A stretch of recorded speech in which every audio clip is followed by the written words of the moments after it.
Hi, this is Martin Drummond with Progressive News. It's Friday, August 9th, 2019. And, Jimmy, love your enthusiasm for the progressive movement, but you've always had a problem getting behind Bernie Sanders. I mean, I've seen you outright criticize him many times, and I don't mind you criticizing him because he did what he had to do and supported Hillary after she quote unquote won. I criticize him for that too, but at least I get behind him and say, look, everybody has a right to their opinion. His opinion was that it was better to support Hillary and hope that she would win and not get Trump. Now, that's true. That's true. Hillary would have been better than Trump, but not much better, you're right. And in a lot of ways, worse, right? Because she would have no doubt gone out of her way to crush the progressive movement. But, Jimmy, as far as Jimmy Dore's reporting, because whether he likes it or not, he is a news show. He's a progressive news show, just like me. And yes, we are held to a level of competence. And this is incompetent right here. And this is Jimmy all the way. Jimmy's got too much ego for me. I mean, he's trying to claim he's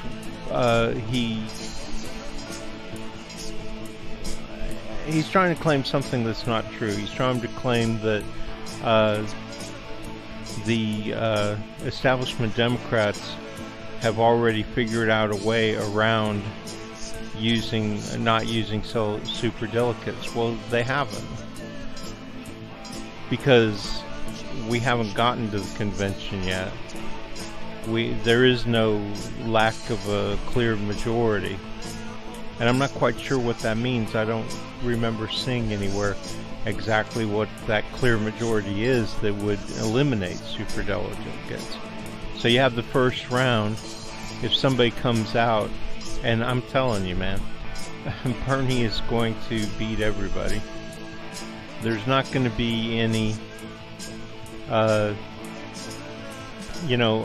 would bet that Warren would even drop out to give Bernie that clear majority.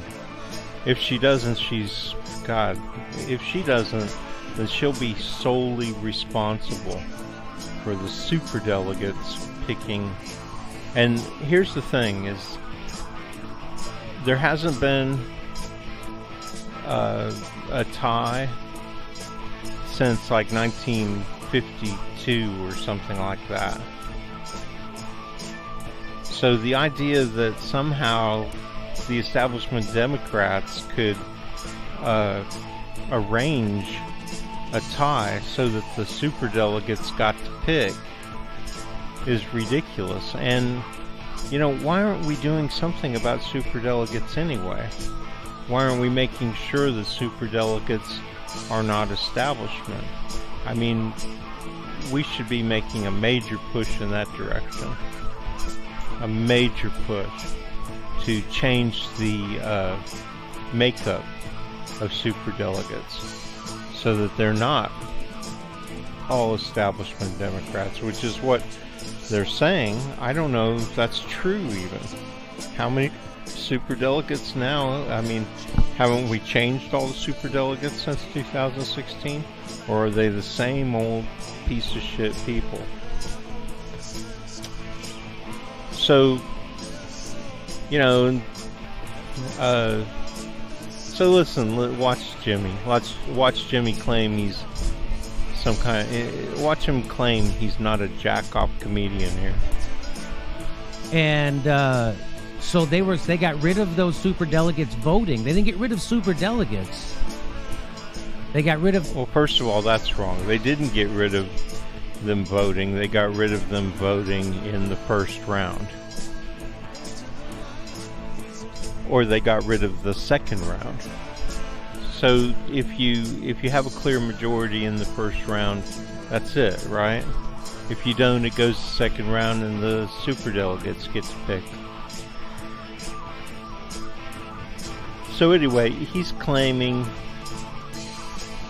that the way he's portraying this is really annoying. He's portraying this like, oh, they've already got it, so the superdelegates get to pick. Well, first of all, it's just like I said in the beginning. No, we're not at the convention now. We haven't had the primaries. They haven't even started, Jimmy. So you're just full of shit. Them voting in the first round in the primary at the convention. So when they announced that, and that was supposed to be a big victory, I immediately said, it is a big victory, Jimmy. It's a huge victory. And if you people watching my show had watched the segment that I did, you'd know why.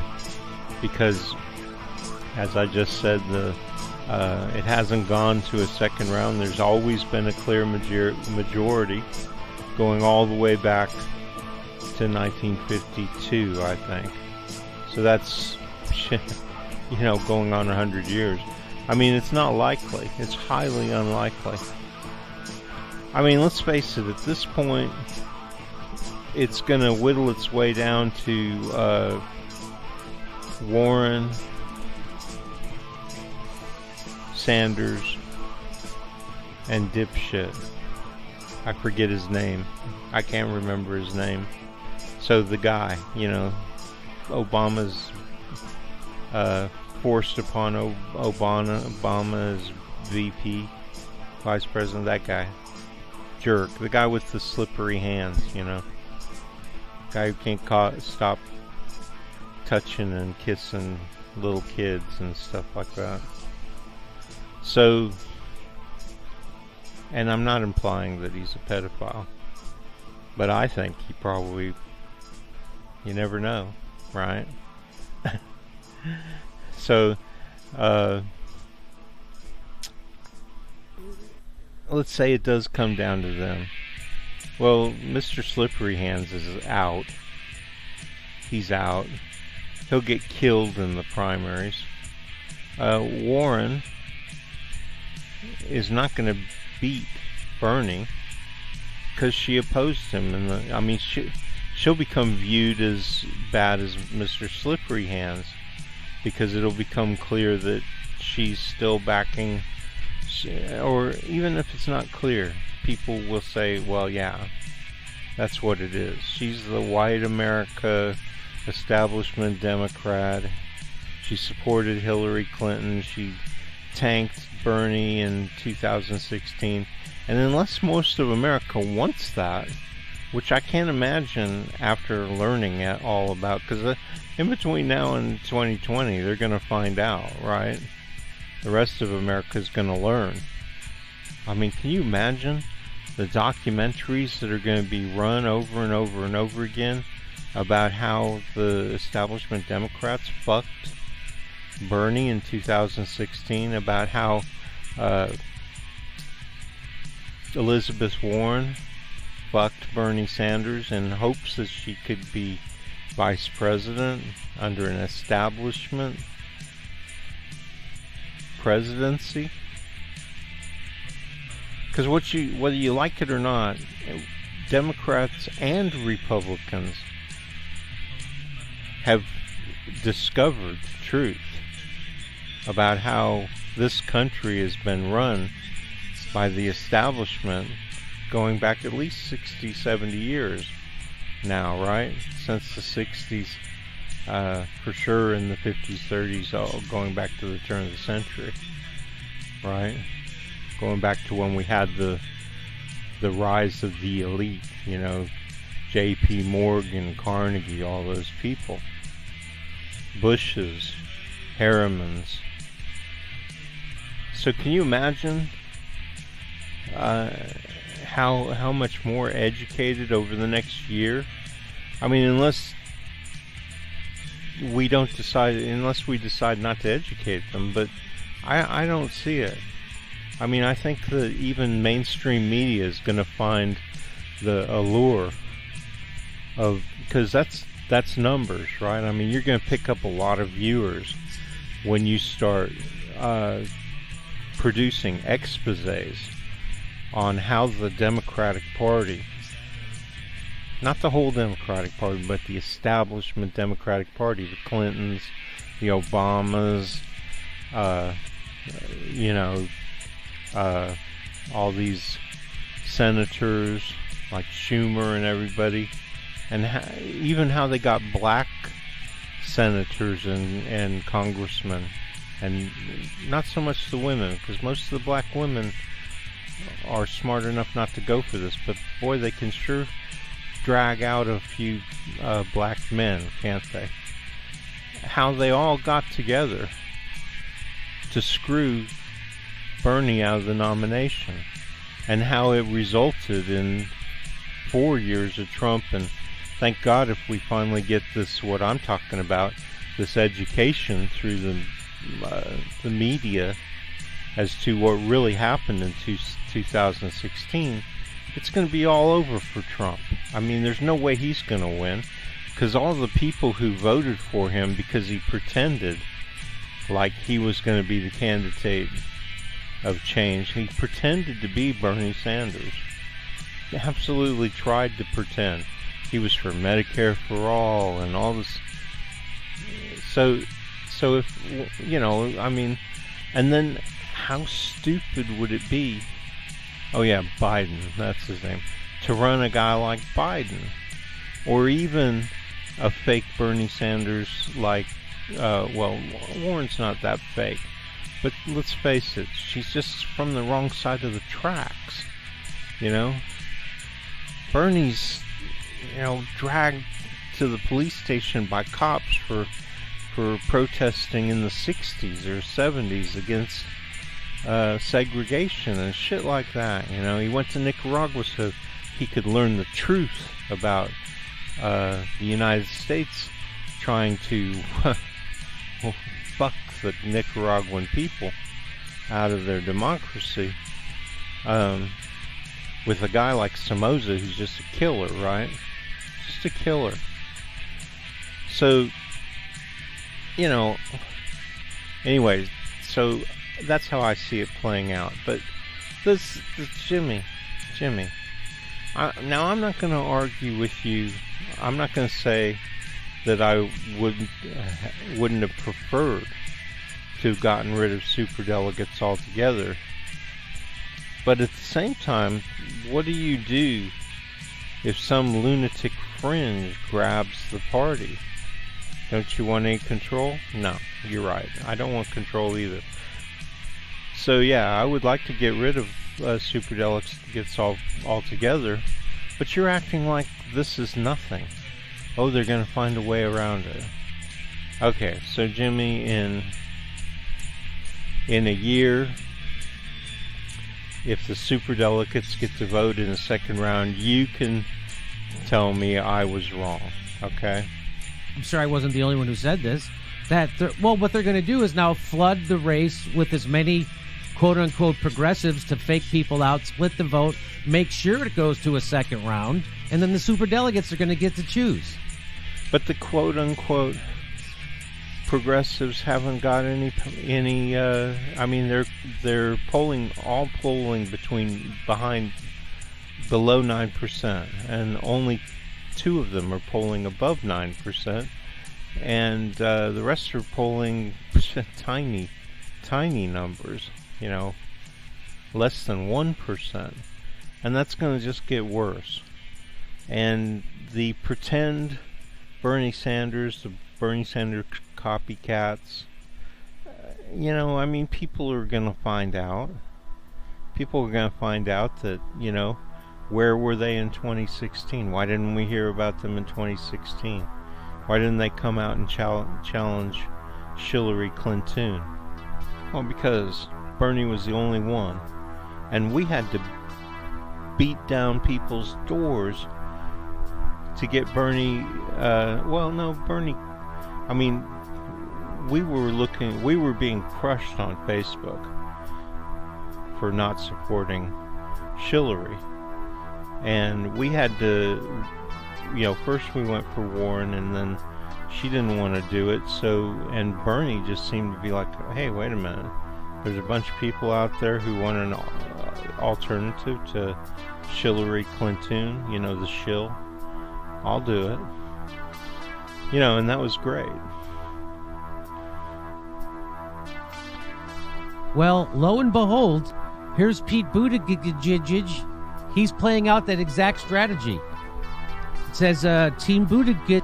You don't expect douchebag to try and grab that golden ring? Of course he's going to try. And of course, all the rest of them are probably doing it too. They just didn't let it leak out. And why is he letting it leak out? Just like the rest of them. They're hoping to get donations based on this idea that they're supported by people like Bill Clinton and Obama, who are, of course, superdelegates. That's how the superdelegates are picked, and that's why they're virtually all establishment, because they're chosen based on their status. Right. But to say that this isn't going to work out great for us, and that we're not going to win in the first round, or that somebody isn't going to win in the first round, I mean, it could be. It could turn out not to be Bernie. If it does, I'm going to be so very, very disappointed.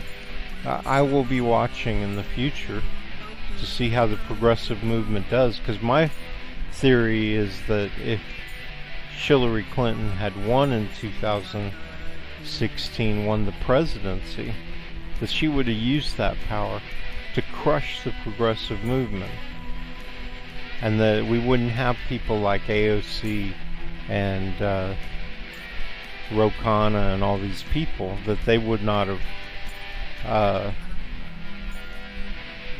been able to make the progressive splash they did, that I'm also theorizing will lead to a progressive takeover. And I do believe America wants a progressive takeover, that the vast majority of Americans, either the ones who already know or the ones who will learn about us, what we're all about, progressives are all about, and about why progressive ideas are really great, about how they'll turn Trump talks about making America great again. Well, progressive ideas are what will make America great,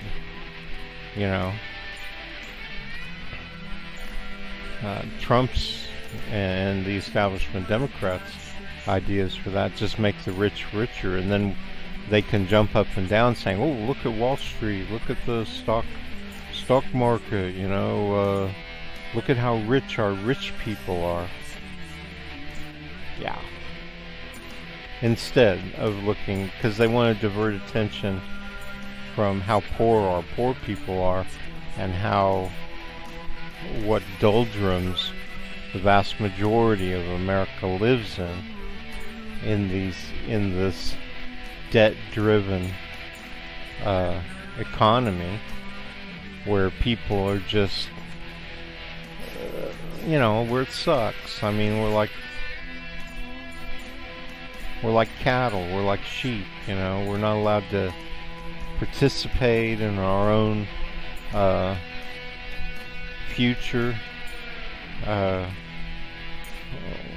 it sucks, man. I mean, I'm not going to get into all the ways that it sucks. And I'm not going to say it's horrible. I'm not going to say we're dying in the streets or anything like that. But, you know, we want more than that. And I think it's fair for people like me, for instance, to at least be given a fair shot at happiness. And I say people like me because to a certain extent I'm not typical. I'm going to be happy, you know. You could torture me to death, and I would be happy all the way that I'm alive, because I'm that kind of person. I think life is just a gift. No matter what it really is, that's how I see it. And, you know, in a lot of ways, that's what colors my personality and my, I mean, yes, because of that, I'm, not militant, because I'm not a militant kind of person, but, although I'm perfectly capable of being militant, I train and I study, but I'm, well, I don't know the word, very serious about life and about the people, about the rest of the people. Not so much myself as I am the rest of the people. I've chosen to limit that to the nation and to a lesser extent the world, because I think that unless we make our nation, which is, don't ask me why I was born into the greatest, and greatest, I don't mean that we're that great. I just mean that, you know, the rest of the world looks on us as being kind of the leader, you know, since the Russians kind of gave up the ghost and when the wall came down and stuff. But generally speaking, you know, so I think I'm in that country, so I think that we should make that country legitimately as great as possible in terms of all the things that we've always bragged about, like democracy and freedom and constitution and all that kind of crap, right? It's not crap, but you know what I mean. In the hopes that by being great, and I mean great in an opposite way of Trump, right? Because Trump's idea of great is being a bunch of white supremacists who impose their control over as much as they can so that they can make themselves rich and be theoretically, under their stupid theories, happy. And that's the opposite of what my idea of America being great is all of those things I just mentioned, plus being kind to the rest of the world and attempting in every way that we can without damaging our own country to help the rest of the world, right? That's my idea of great, and I think that's everybody's idea of great except for the greedy, right? The sick people out there who hope to be lottery winners in their little world of greed and avarice. And they're never happy, so what's the point? They're trying to achieve happiness, but they never get there because their greed and avarice and everything about them, the way they think and are, ruins that for them. You know, Trump isn't happy. I mean, look at him. He's always pouting and whining and acting like, you know, this overactive ego of his and all that. So, yeah, and I'm unhappy in ways, but not with my life or with myself. I'm unhappy with the fact that people like me who are having to deal with these people who are a blight upon the world, let alone our country. You know, the Ronnie Rumps of this world, and I call him Ronnie Rump because he's hoping that in 50 years these idiots out there will think of him as Ronald Reagan, who also was a joke and is just propped up by propaganda. That's probably why the word propaganda has the word prop in it, because you're propping up a lie, right? I mean, Ronald Reagan didn't make this country great in any way. It didn't get any better. It got worse in a lot of ways. There was a lot more severe poverty. I can tell you that when I was in Houston and Bush got elected, overnight, I started seeing people begging on the streets. I'd be going into the grocery store, there'd be people standing out in front begging for money. And the same thing happened here when Bush's son got elected. Within days, if not weeks, I started seeing all these people on street corners with signs. You know, I will work for food and shit like that. Why? Why did it all of a sudden happen? Well, obviously, the Bushes, in some way, created a situation where people all of a sudden felt like they had to go out on the streets and beg and be visible, right?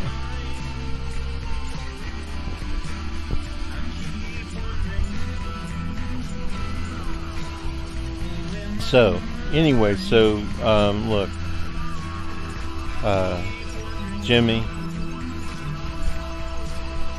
just stick to supporting Bernie and the progressive movement and trying to get, what you need to do is try and get idiots like Tulsi. And man, I can't get Tulsi off my fucking YouTube. I mean, every fucking time I watch a YouTube video, it's her talking about how great she is. And you know what? She sounds like a fucking robot. She does. I mean, in fact, let's just see what happens.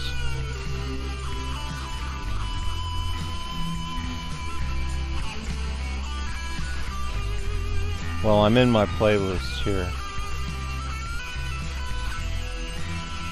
Okay, so let's go. Let's just go to a different.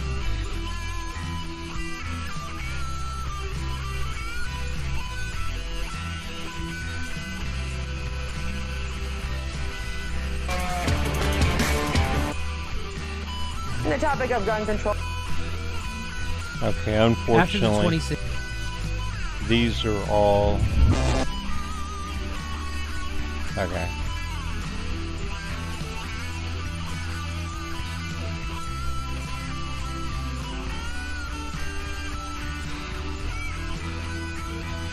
I'll find one.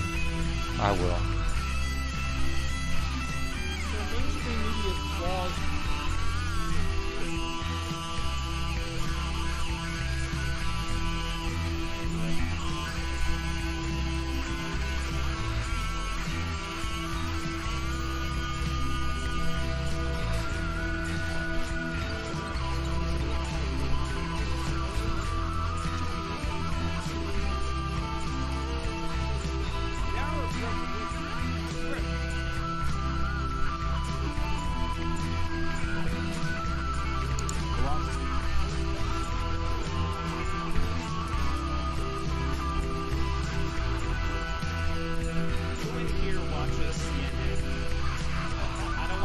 Well, they're not even showing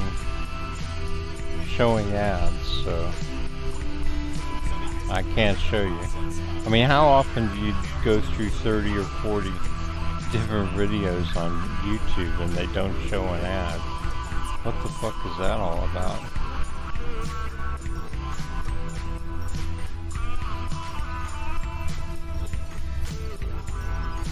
Okay, obviously it's not going to cooperate.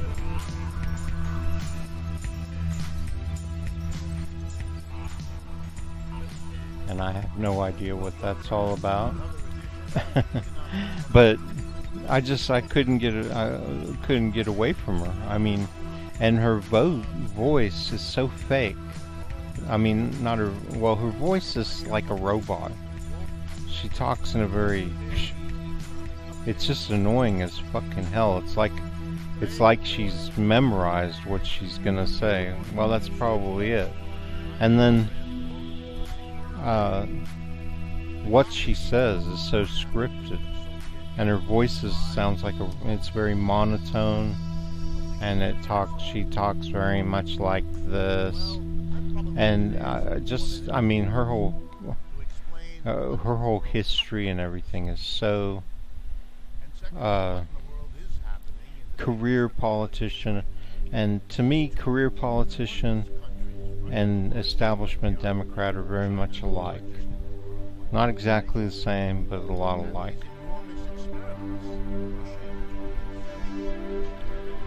Let me go find out what I've done here. Richard Wolff, by the way, is a great economist.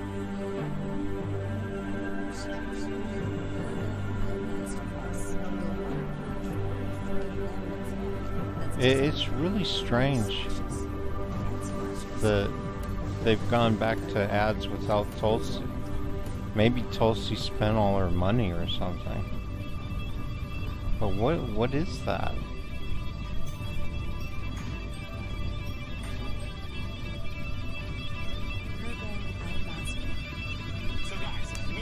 Oh, what was that?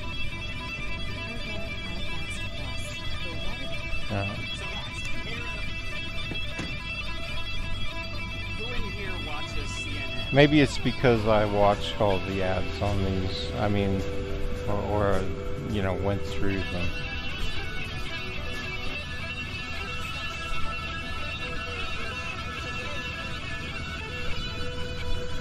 Yeah. Apparently, I am not going to get to show you a Tulsi ad, even though there were just like ridiculous amount of them earlier. And shit, I'm just fucking tired of her. She's not even close. She can't even beat Warren, who's a loser in her own right, as I've explained. So, you know, go back to being a jack-off comedian, Jimmy. You're not a prognosticator of politics, and you haven't proved anything, and you won't prove anything until we get around to till we're done with the first round, and then we'll see. Okay. As a matter of fact, this segment it just kind of sucks. And where is it? I'm gonna have to remove it. I've probably already removed it. Let me see here. Let's see if I've removed it.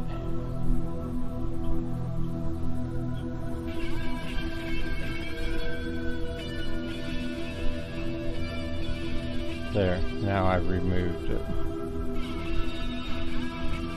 Because it's not a good segment, Jimmy. You're fake news today. You didn't predict anything. You didn't predict that it would go to, I mean, you didn't prove that it'll go to a second round, or that the superdelegates will be of any consequence.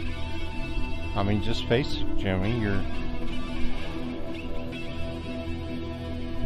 bragging about something you can't brag about. I mean, you can't. You have to, it has to happen before you can brag about it. Anyway, so this is Martin Drummond with Progressive News, and hope you enjoyed my segment.